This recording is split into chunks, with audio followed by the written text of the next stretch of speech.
Things were looking so good for my container garden. My green stalks looking good, my carrots sprouted. I've been thinning them out little by little. I was so excited, and then this happened. A critter got up on the porch and dug up half of my plants. It took out all my carrots, didn't leave not one behind. That was very, very disappointing. And I think that the culprit is right here. Yep. They love to get on my back porch. So I'm gonna have to plant something else there, and I got plenty of sweet potatoes. So I guess I'm gonna get some sweet potatoes planted out there. I will pop a few in the garden bed that I have out there for the onions as well, because my chickens dug them all up. So I'm going to replace them with some sweet potatoes, and this time I'm going to cover them with some bird netting so that my chickens don't dig them up. So while Matthew is outside building me something really nice for the chickens, and it's going to be multi-purpose and I can use it for my garden, and I'll show you guys what it looks like when it's done, we're gonna go in the house and we're gonna make some yummy food. This is my son's apron that he left at my house, and I just thought, oh, I guess possession is 9/10 of the law, right? So today we're gonna start off by making me some yogurt because I'm out and it's so easy to do. If you haven't seen me make this before, what I do is I freeze yogurt in these ice cube trays, and then I pop them in a baggie so I can just have yogurt on hand whenever I want it. All I'm doing is I heated up some milk to 180 degrees, and now I'm gonna let it cool before I add my yogurt. So today I'm making a white bread recipe that will make 2 loaves of bread, and I have made something similar in the past, but this isn't exactly the same. So I will leave all of the ingredients and for this white bread recipe and all recipes today in the description below the video. So what I'm doing here is I am sifting my flour. And I've learned that if I sift it or if I fluff up my flour beforehand, it turns out way better. A cup of milk, a cup of water, your yeast, sugar, salt, or lard, butter. Stir in 3 cups of your flour.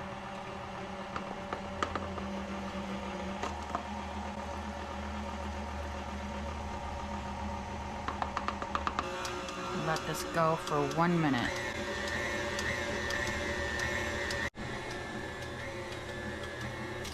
Okay, now we're going to switch our hook to the dough hook.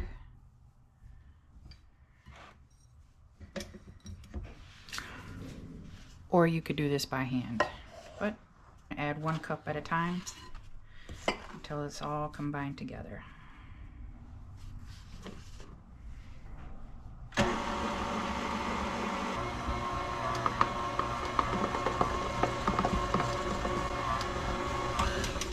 Whoops.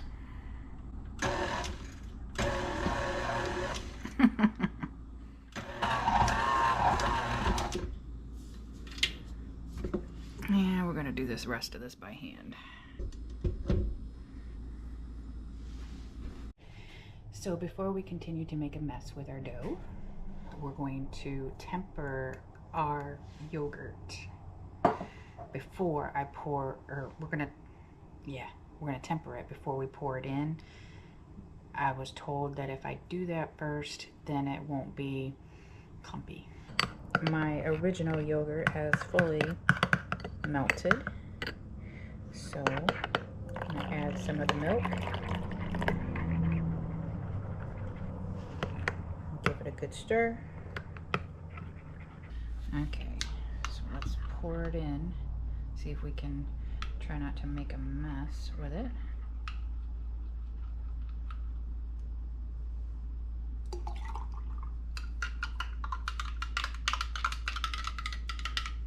And that's it. You basically just made some yogurt. All you gotta do is cap it and roll it up in a towel and then put it somewhere that it's gonna stay like the temperature around 80 degrees to 100 degrees. I was using my oven, so I choose to use my microwave because it's always warm in there. So I let this sit for about 8 hours and then I'll show you what it looks like. The best way to learn how to make bread, in my opinion, is by hand.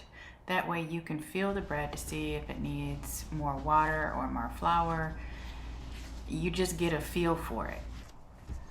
So one of the tricks that I do, if I don't have enough water in my dough, if it's not hydrated the way that I want it, I just spread my dough out like this.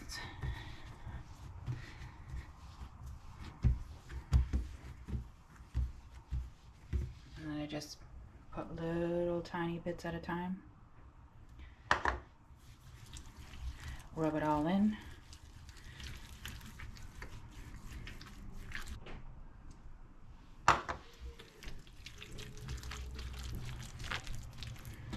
And just work it into the dough.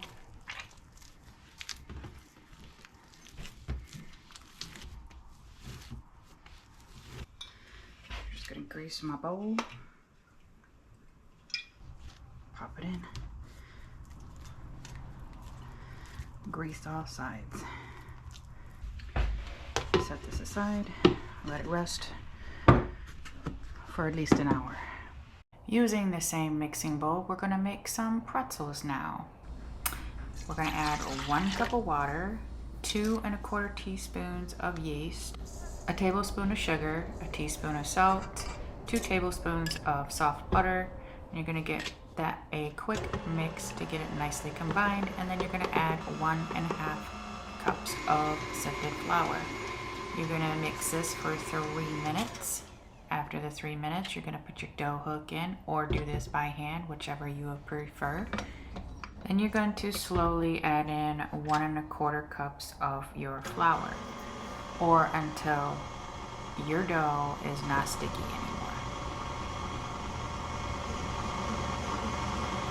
And slowly add in a cup of flour till it loses its stickiness.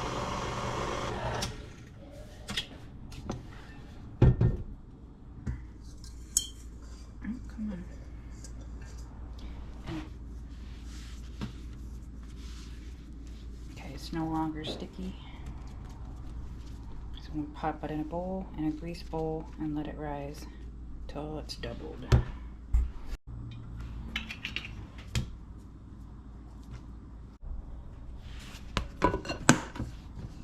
And because I have always wanted to try to make my own cereal, and I have some whole wheat flour that needs to be used up, I'm going to give it a try today.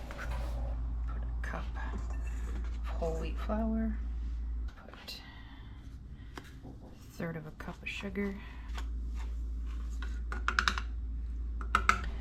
put a little bit of salt, about 1.5 teaspoons, about 1/3 of a cup of cocoa powder, 1/2 teaspoon of baking powder, 1/2 teaspoon of baking soda, that a mix.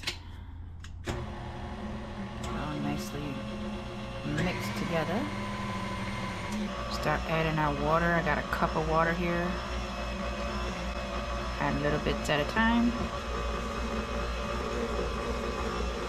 Let's put about 1 teaspoon of vanilla in there.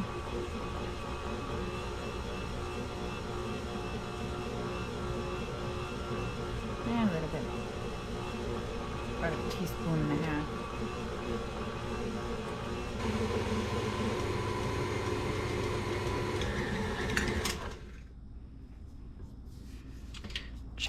Check out the consistency. Oh, I think that's good. So that was, it was about 3/4 of a cup of water. Now I'm just gonna shape these into like little tiny balls and see how much we get out of it. Okay, so I just went ahead and rolled a whole bunch of them in a ball to start out, just to see if I was going to like the consistency.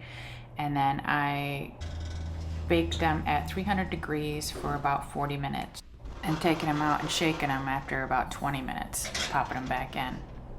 So I quickly realized that I did not want to roll up all of this dough into little balls because that was just way too tedious for me. So I rolled it out as thin as I could between a piece of parchment paper, and I just used my bench scraper and just cut them into like little squares. I like this method a lot better, and the consistency really didn't bother me, but my son said that he liked the Cocoa Puff consistency, the little balls instead.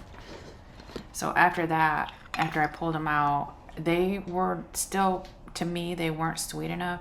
So I dusted them with some powdered sugar, and that gave it the sweetness that it needed. So, but the next time that I make these, I'm definitely going to probably add like a cup of sugar instead of a third of a cup of sugar. And for this batch, I got about 3 cups worth.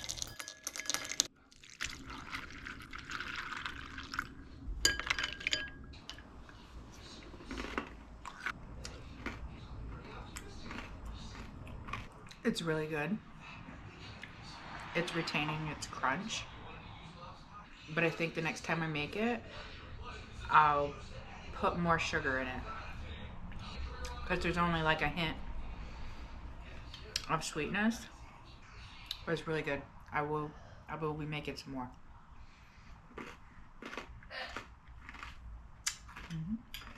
Okay, so now back to the pretzel dough, and this is what it looks like after an hour, and it has doubled in size. So I'm just going to separate this into about 6 even pieces, and then I'm going to roll these out so that I can shape them into pretzels. Now, in the middle of this, I decided to make my pretzels into a like cream cheese filled pretzel, and they still tasted delicious, but the next time that I make these, I need to actually close them up a lot better because most of that cream cheese came out. So now I'm just adding 4 cups of water and 5 teaspoons of baking soda. And I'm just going to drop one by one into the water and cook them for about a minute, and then put them on the baking sheet. Sprinkle them all with some salt, 475 for 12 minutes, and this is how they turned out. Soft and chewy and everything you want a pretzel to be.